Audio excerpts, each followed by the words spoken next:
To render a list group, first, let's see what markup we need to work with. So here on Bootstrap website, under documentation, let's search for list group. So on this page, you can see a very basic list group.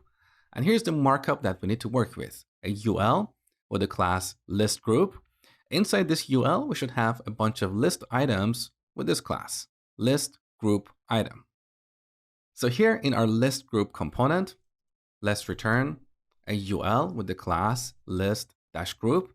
Inside this UL, we're going to have an LI with the class list-group-item. Now we want to render these items dynamically.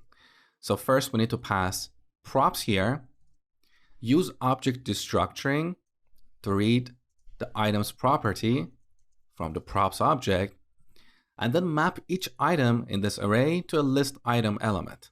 So items.map, we get each item and map it to this element, like this.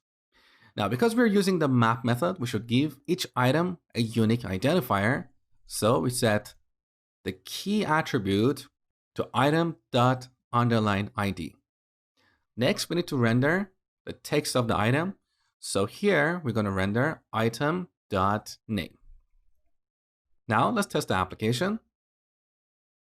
So this is what we get. On the left side, we have the list of genres, but I think this column is a little bit too small. So here in movies component, I'm going to change this call-2 to call-3.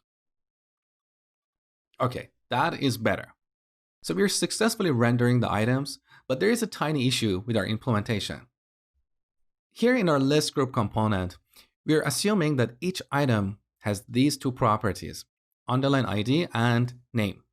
What if we're working with a different kind of object that doesn't have these two properties? Maybe instead of _ID, that property is called value. So we don't want to be coupled to this interface. We want to make our list group more flexible.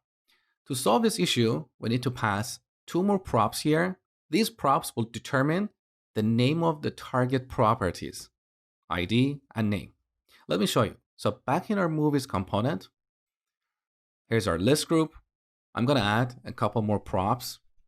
One is text property, which I set to name, and value property, which I set to _ID. So when we're using the list group, apart from passing the list of items, we should also pass the name of text and value properties so we can work with any kind of objects. Now back in our list group, here on the top, we need to pick these two properties from our props object.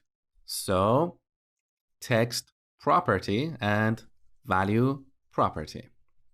With this, instead of using the dot notation to access these properties, we'll use the bracket notation to access properties dynamically.